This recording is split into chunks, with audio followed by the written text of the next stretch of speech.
Let's take a look at how we can enter and graph our data from our penguin shelter testing. So I typed in the starting and ending mass for both my tests with shelter 1 and shelter 2.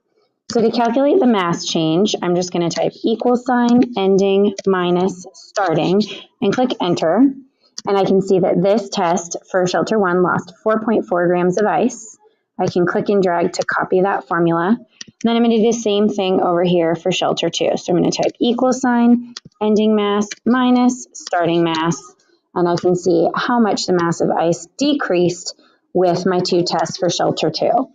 So I can just compare the grams lost, but that's not quite as accurate as comparing the percent change because I started with a different mass of ice every time. So to calculate percent change, I'm just going to type the =, the mass change divided by the little slash, and then the starting mass. And that will tell me the percentage of the ice cube's mass that was lost.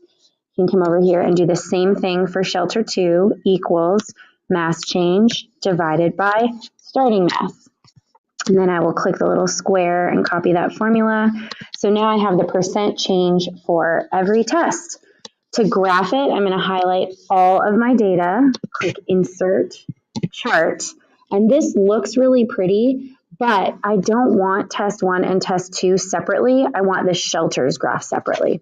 So if I come over here to the side and click switch rows and columns, this is what I'm actually looking for because I can see the mass change and the percent change is so small that it's hard to see, but I can still tell that with shelter 1, there's more of a drop in percentage than with shelter 2. And it's graphing the decimal, not the overall percent. And I'm not sure how to fix that, but this graph still makes it very clear that there was a greater mass change with shelter 1 and shelter 2 than shelter 2.